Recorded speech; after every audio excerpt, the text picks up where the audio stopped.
Hey everyone, it's Christina. I'm here to talk about book one, or part one, I should say, of Midnight's Children. I read the entirety of book one. I do reveal a few spoilers in here just to give fair warning. So if you haven't completely read to the end of book one, I commend you to not watch this video until you have. That's how my videos are going to be. Since the book is broken into three parts, and since we're breaking this discussion into three parts, three-part video, I guess. Moving on, I want to talk about what I found very interesting about Midnight's Children, and that's this flowing clash of identities, as it were. Let me explain what that means. The writer is writing his family's history, and he continues to go between the story and himself as the person writing it, where he is being hounded by a woman who is telling him to get on with it so that he can finish it before he himself ends up in the grave. We won't even get to the part where you're born yet. You'll be in your grave by then, and nothing, no pressure. So he continues this flowing where himself as the writer wants to tell all these stories, but doesn't really want to go off on a tangent. He wants to kind of condense everything and put in his own 2 cents, his own notes of what he thinks and what he thought was right. And then Pan Am interjects, "Wait, you can't say that. Don't say that."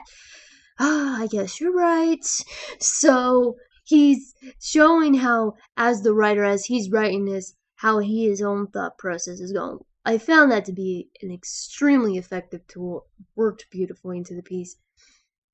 And then he talks about the clashes of his family. First, he talks in detail about the grandfather being a doctor, and when he is labeled as a German Nazi, as it were.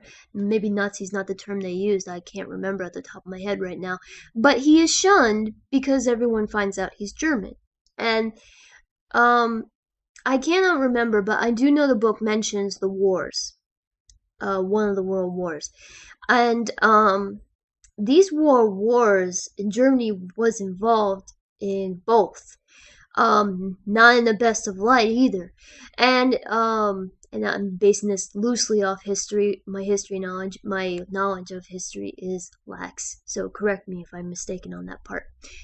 Anyways, this shows a clash of the grandfather meeting the clash of actual things going on within his own country, where there are riots taking place, there are marches taking place, where people are being shot at because of these peaceful walkings, where it talks about where the grandfather got bruised, a bruise that wouldn't disappear until he died.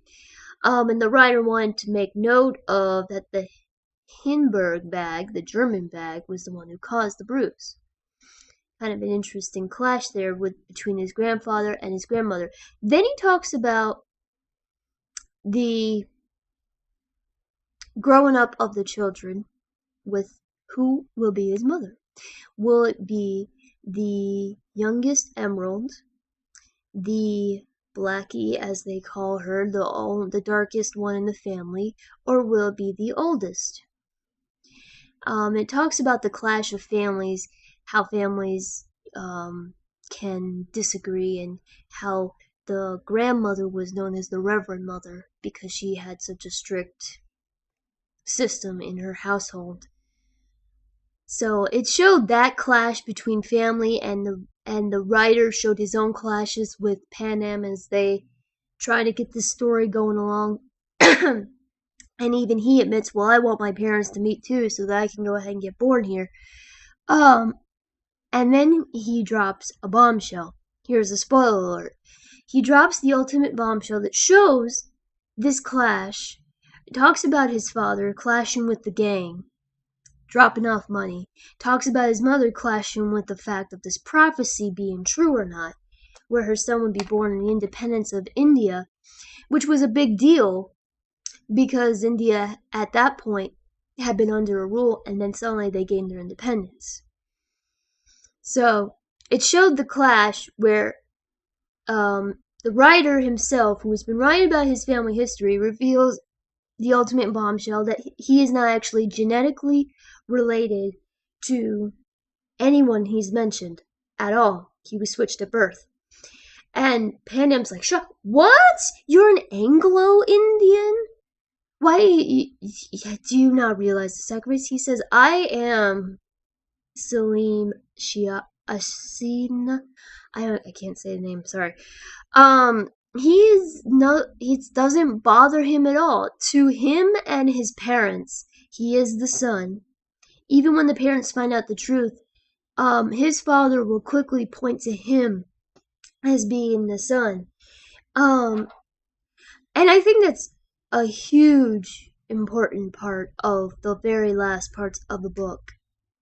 And for me personally, especially, which I'll explain, it shows that this was not a clash, but just flowed right into it, where someone made a decision for him to give him a better life, because he had the blue eyes like his grandfather, he had the nose like his grandfather, so who was to question it?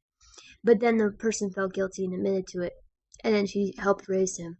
So that showed a clash of an individual, Mary in this case, who decided to make amends and help raise the child in question. But it didn't show a clash of family where the writer Salim decides, I don't care that I was switched at birth. They are my family. They consider me their son, even when they found out the truth.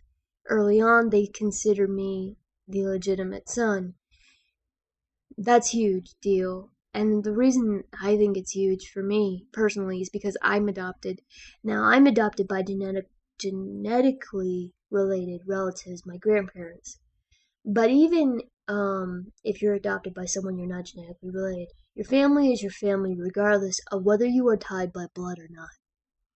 It's who raises you and who makes you who you are. And for Salim and his family, that was no clash there. There was no doubt there. There was no question there.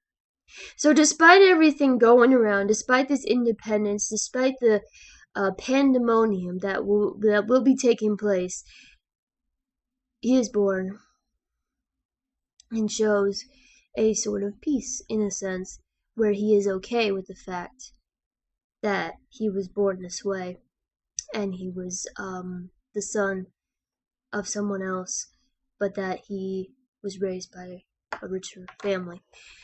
So I just wanted to bring that point at the very end there. I apologize for the length. I know it was kind of long, but I just wanted to really bring that up.